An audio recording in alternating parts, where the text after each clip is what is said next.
Thank you for tuning in. Today we will see how to configure Redundant IPsec VPN with SD-WAN on Fortigate Firewall, and I am working with the latest firmware, which is 760 on the Fortigate Firewall, and this particular configuration is valid for the lower version as well, which is 7.4 or 7.20.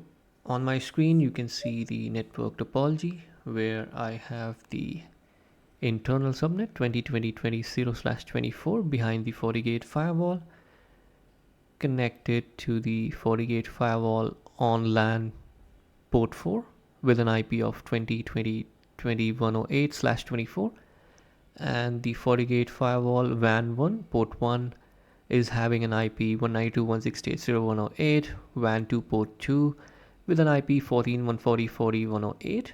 And the tunnel interface that we will configure will have the IP address 172.16.1.1 for primary tunnel and 172.16.2.1 for the secondary tunnel. The remote peer IP for primary tunnel 1 will be 192.168.0.109, and the tunnel 2 peer IP will be 14.140.40.109 on the remote side, and the remote subnet that we are trying to reach out to will be 10.10.10.0/24. So our intention is to create the communication channel between 20.20.20.0/24 and 10.10.10.0/24 over IPsec VPN, which is added to the SD-WAN zone, and the intention is to have the redundant IPsec tunnel built over SD-WAN zone for the efficient and intelligent failover of traffic from tunnel 1 to tunnel 2 and vice versa based on the tunnel status at any given point in time.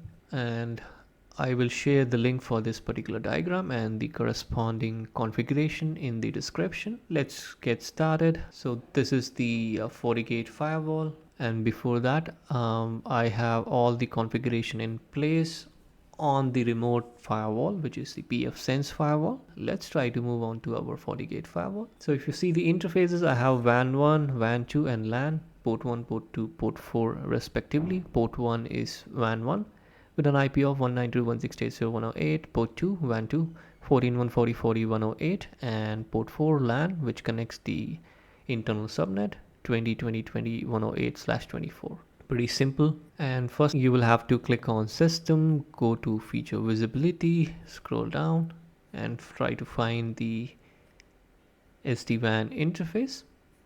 Click apply. Once you do that, if you come to the network section, you will see SD-WAN option here. Well, click on SD-WAN option and you will see the default SD-WAN zone, virtual WAN link. Well, I will be working with the existing virtual WAN link. If you want, you can create your own custom SD-WAN zone by clicking on this particular option. But then since I'm working with the default SD-WAN zone, so I'm going to make use of the existing SD-WAN zone. Now you will have to click on create and create members. So now once you go to that particular option to create the member, click on the interface option. You will see the wizard VPN plus sign. Click on that to create the tunnel. So first we'll create the primary tunnel and name it as TUN1 ISP1, and the remote side is going to be 192.168.0.109. So this is the remote peer IP for the primary tunnel. Appreciate key, we are going to use password. Version 1, NAT. Let's try to disable this because we are not having any NAT device in between. Click on next. Outgoing interface for the tunnel 1 will be WAN 1.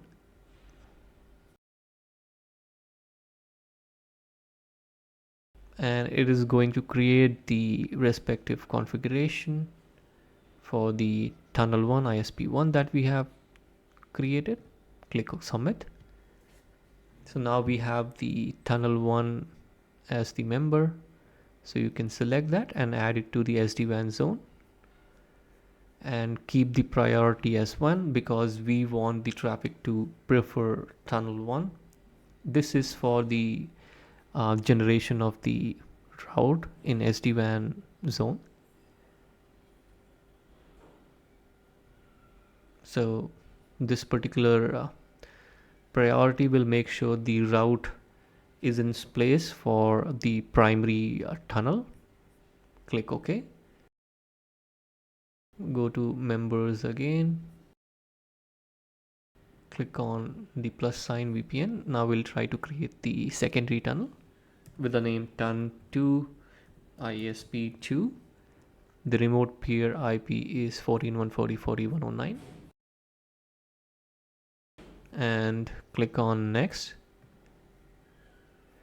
Pre-shared key is going to be password. Version 1. NAT traversal, let's keep it disabled. Click on next. Now in this particular section you will have to select the outgoing interface, which is WAN 2 for the secondary tunnel, and click on next. This will create the respective configuration for the secondary tunnel. Submit. So now we have TUN2. Select that and select the SD-WAN zone. Change the priority to P2. This will make sure the routing is optimized for primary and secondary tunnel. And you can check the disclaimer here. Priority value will be used in the static route created for the SD-WAN's member interface. Click OK. So now we have the SD-WAN default zone with two members, TUN ISP1 and TUN2 ISP2. Now let's try to create a performance SLA. This is not required basically, but then we will try to create a performance SLA to monitor the status of the tunnel and then monitor packet loss, latency and jitter. Click on create new. Let's try to name it as monitor SLA. And let's try to add server as 8.8.8.8. So I will be using 8.8.8.8 as the server to check the latency, loss, jitter. Click on specify because I do not want all the interfaces in my SD-WAN zone to perform this particular monitoring. So I'll make sure I select 2 of them. And check interval, let's try to reduce it to 30 milliseconds. Failure, let's try to move it down to 3. Click OK. So now you can see here monitor SLA for 8.8.8.8 and coming back to SD-WAN zone, I only have tunnel 1 and tunnel 2 added to this particular SD-WAN zone, and I have not added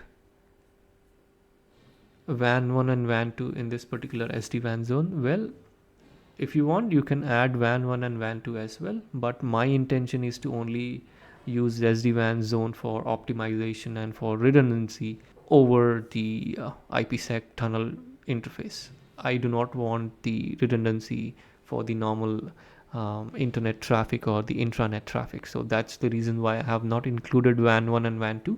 But if you want, you can add the WAN 1 and WAN 2 as well to this default SD-WAN zone or the custom SD-WAN zone.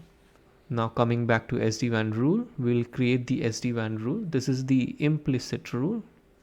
We'll have to create a new rule. Let's try to name it as SD-WAN rule. And status is enabled. Address is going to be source. I believe I already have the address book created. So 20.20.20/24 is the source. And destination is going to be 10.10.10/24. So let's try to select that. as the source, and in the destination let's try to select 10.10.10.0/24 for any protocol. And coming down to protocol internet service outgoing interfaces, well, we will be selecting manual here. We want the SD-WAN to take manual preferences as per our requirement, and that is the only reason why we are not going with the best quality or lowest. Click on manual so that we can have the preference set. And coming down to the next section, interface preference, click on plus sign and then add the first primary tunnel, which is TUN1 ISP1, and then add TUN2 ISP2. So this will make sure TUN1 ISP1 is preferred and TUN2 ISP2 is used as the secondary tunnel. In case the tunnel 1 is failing, the traffic will move on to tunnel 2. And then zone preference, we will select the default virtual WAN link zone. And the SLA is not required because we are going with the manual setting where we are entering our preferences. Basically, primary TUN1 ISP1 and secondary TUN2 ISP2. We do not need load balancing, forward DSCP, reverse DSCP. So yeah, that's all. Let's try to save this setting. Click OK. So now we have the rule in place. Hit count is 0. Status enabled. Next is the IP configuration on our tunnel interface. Go to network, interfaces, WAN 1, port 1. Click on TUN1 ISP1. Click on edit. And here you will have to specify the IP address for the primary tunnel, which is going to be 172.16.1.1 for primary tunnel, and the remote IP is going to be 1.2/24. Click OK.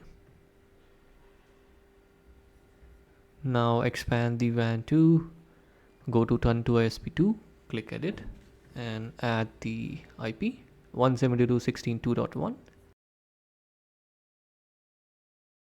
Remote will be 172.16.2.2/24. Let's try to enable the ping. Status enabled. Click OK. Let's try to enable ping here as well. Okay, so now we have the IP configured on our tunnel interfaces. Now let's try to adjust our phase 2 configuration for the primary and secondary tunnel. Click on VPN, go to VPN tunnel. So these are the interfaces created by the SD-WAN wizard. Click on the tunnel 1, click on edit. So we are going to adjust few of the information that you see here for simplifying the configuration. Scroll down. We will try to match the configuration from the remote pfSense firewall, and you can see the proposal AES 128.SHA-256 86400, and here you'll have to click on the phase 2, click edit. Then you will have to add the proxy ID. For example, for the primary IPsec tunnel 1, the source IP or the proxy ID is going to be 20.20.20/24 and remote is going to be 10.10.10.0/24. Since we have the SLA configured, which is not required, but then just for the observation purpose we have enabled the SLA and we have created the SLA. So that will then basically force the tunnel interface to generate some ICMP for 8.8.8.8 from the interface IP 172.16.1.1 and 172.16.2.1. So for that also we'll have to configure the phase 2, because right now we have one single phase 2 Let's try to adjust that. Remote is going to be 10.10.10.0/24. Local is going to be 20.20.20/0/24. And let's try to adjust the proposal. AES 128 SHA-256.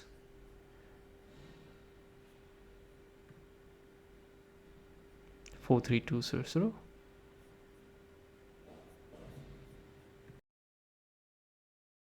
And this is the configuration. So as you can see on the remote side, I have the phase 2 entries, one for 10.10.10.0/24, another for 20.20.20/24, and the another phase 2 is for 8.8.8.8 and 172.16.1.1 to accommodate the monitoring for the SLA measurement. Let's try to create that. Create new. And in the subnet section, local address is going to be, this is for the monitoring. So local address is going to be 172.16.1.1. Remote address is going to be 8.8.8.8 since we are monitoring 8.8.8.8. Let us try to adjust the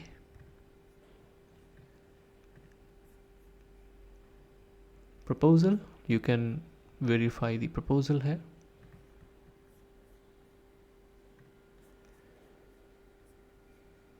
Let's try to enable this auto negotiate, auto keep alive, lifetime 43200. Let's try to click OK. So now the primary tunnel interface is configured with phase 1 and phase 2. Phase 2 with 2 entries, proxy IDs basically. Coming back to our tunnel 2, similarly we'll do that configuration here as well. We'll try to adjust the proposal. A is 128 SHA-256. You can compare the tunnel 2 entries here. 86400. Coming down to our phase 2 proxy ID. Local will be 20.20.20.0. Remote will be 10.10.10.0. This is for the data traffic. Let's try to adjust the proposals. AS 128 SHA-256 43200. So now we have the first proxy ID for the data traffic. Let's try to create the second one. So this is for the monitoring. Local is going to be 172.16.2.1. Remote address is going to be 8.8.8.8. Let's try to adjust the proposal. AES 128 SHA-256. Let us try to check this particular option, auto negotiate and auto keep live. 43200 lifetime. Click OK. Click OK. So now we have the tunnel interfaces configured and it seems it is active as well. We'll check that in some time. Next is the configuration of firewall policy, which is basically required, and you cannot miss this particular configuration. If you do not do this configuration, the traffic will be dropped on the Fortigate firewall. So let's try to create the Fortigate firewall policy to allow the traffic that is going towards the SD-WAN zone. Incoming interface in our case is going to be LAN. Outgoing interface is going to be SD-WAN zone because the traffic is entering the SD-WAN zone. So this is going to be 20.20.20/24. Destination is going to be 10.10.10.0/24. And you can adjust this particular configuration. Service, let's try to keep it all. NAT is not required. Inspection mode is flow based. Enable the policy and click OK. Now let's try to create a reverse policy to allow the traffic from the SD-WAN zone to our port 4 LAN.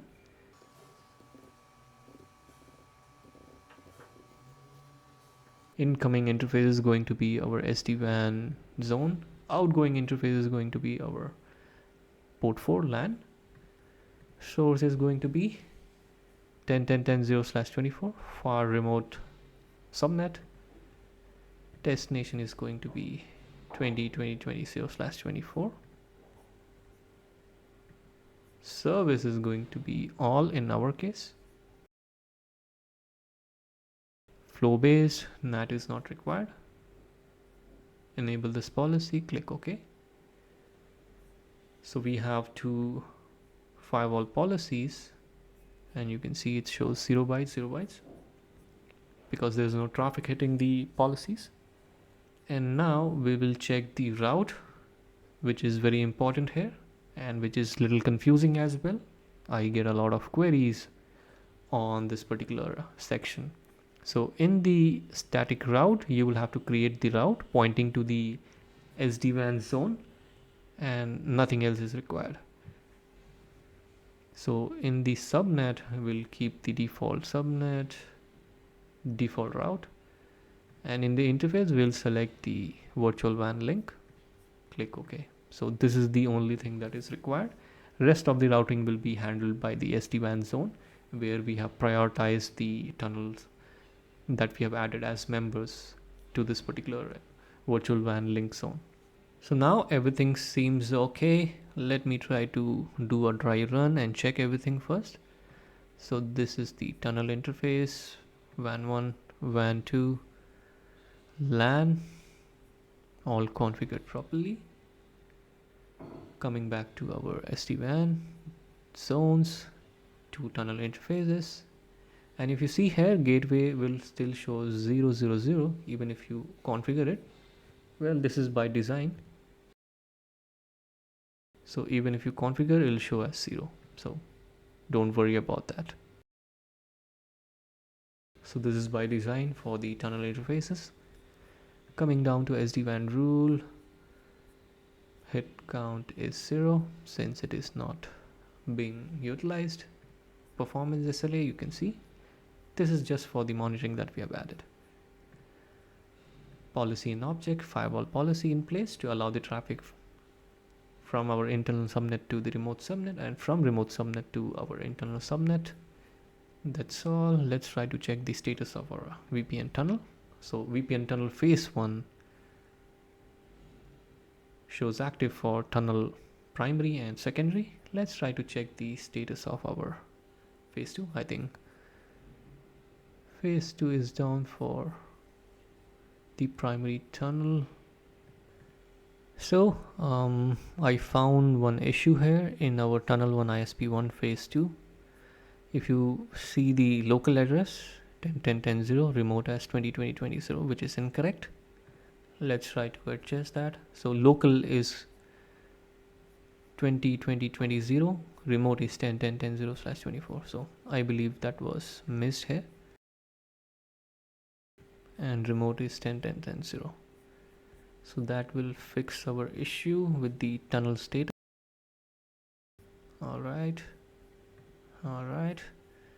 Now let's try to check the status. Okay, so the tunnel interfaces are up with phase 1 and phase 2 active. We have two phase 2s, both of them active, one for the monitoring, another one for the data traffic. For testing purpose, I'll be using the Fortigate Firewall LAN 4 interface 20.20.20.108 and the pfSense LAN interface 10.10.10.109. I have 3 Fortigate Firewall sessions active here, and let me quickly show you the status of the IPsec on the remote side. You can see here it is in established state. This is the proxy ID for monitoring, SLA monitoring, and this is for the data traffic that we have added, and this is the secondary tunnel details. Primary tunnel you can see here. Coming down to our Fortigate firewall, so if you check the routing table, you will see that the traffic is preferring tunnel 1 and tunnel 2 as well, and the switching will be automated by the SD-WAN. And to check the status of the SD-WAN route, you can use the command diagnose system SD-WAN routes, and you can see here these are the SD-WAN routes, and if you see here the priority 1 and priority 2 corresponding to tunnel 1 and tunnel 2, which will then help us or help the firewall to automate the traffic flow and fail over the traffic. And you can check the status of the health check for the SD-WAN as well. Tunnel 1, packet percentage loss, latency, jitter, same thing what you see on the GUI. So that's all about the commands to check few things. Let's try to set the ping option source.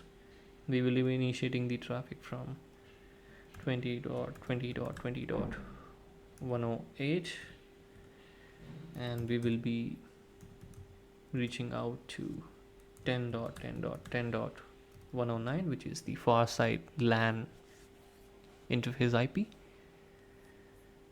And on the Fortigate firewall, let me show you the tunnel interface and tunnel phase 1 and phase 2 details. Basically, we are trying to check the phase 2 details for primary tunnel. So this is the primary tunnel, and you can see the proxy ID 20.20.20.0 and for this particular proxy ID you can see the encryption decryption, packet in packet out, and this is the SPI value here, which we will be using to determine if the traffic is taking the primary tunnel and or the secondary tunnel.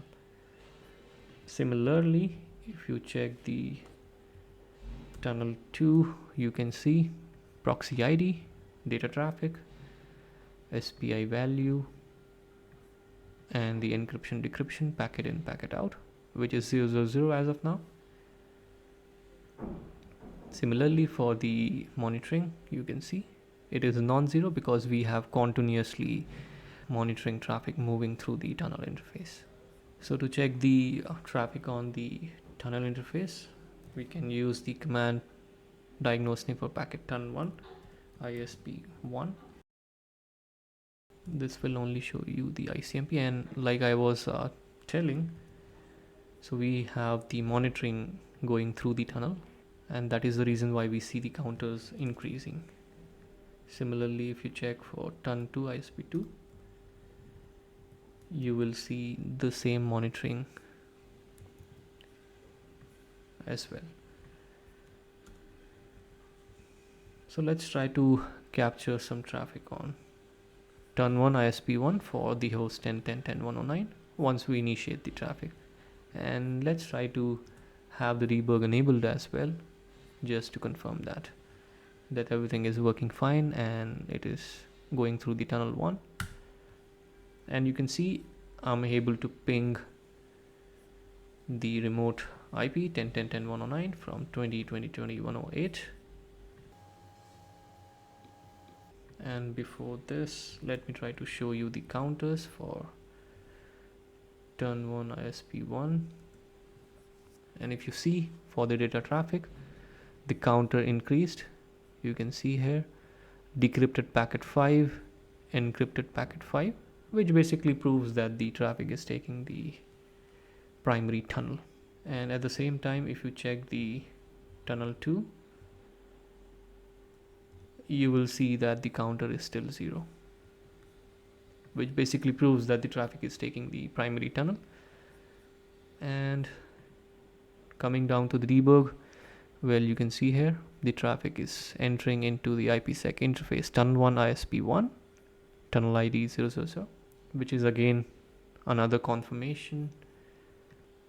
Let us try to have a capture running on the far side. Let's try to initiate some traffic again. Execute. So if you see the remote site firewall, you will see the incoming ICMP request and reply. And if you see here, the SPI value is ending with 6140. So you can go ahead and compare this value. And this is the capture on TUN1 ISP1. Let me quickly try to show you the turn1 ISP1 SPI value. So you can see here the encryption SPI is ending with D513, and on pfSense firewall, if you see in the reverse direction, you will see the traffic using the SPI value D513. This is the request coming in, and the reply is using the SPI value ending with 6140. That also we can confirm, 6140. So this is the SPI value. So that is again the confirmation that the traffic is taking primary tunnel. Now I'll try to bring down the primary tunnel, and then we can check the status. So in the SD-WAN rule, you can see that the tunnel 1 ISP1 is preferred over tunnel 2 ISP2.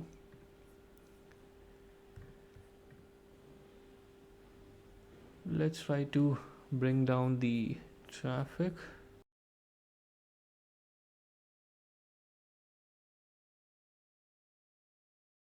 So I have disabled the tunnel interface on the remote firewall, primary tunnel interface.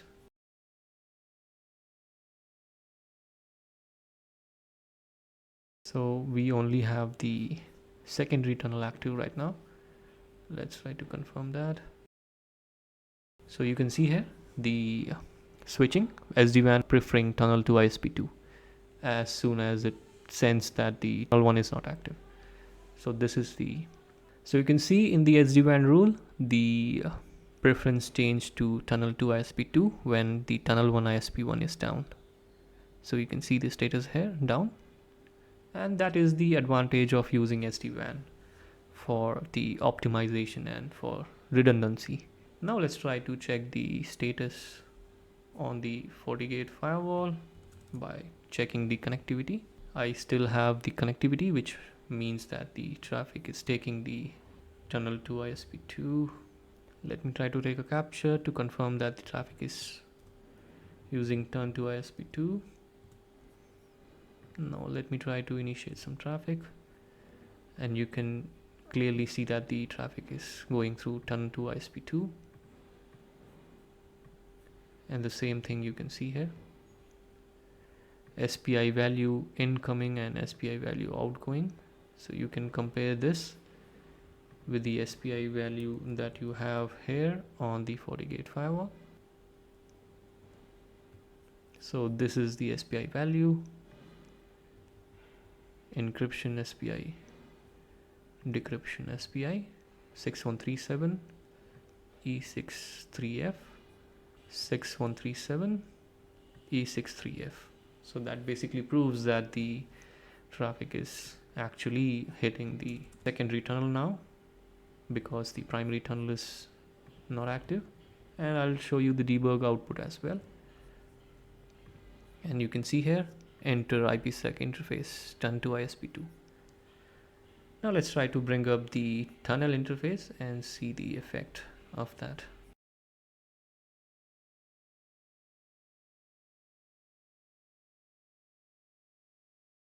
Interfaces are active and tunnel should be healthy now. And you can see here in the SD-WAN rule, it is clearly updating the preference to turn 1 ISP1 once it is healthy. So it is automatically switching the preference as well. You can check the monitor SLA as well.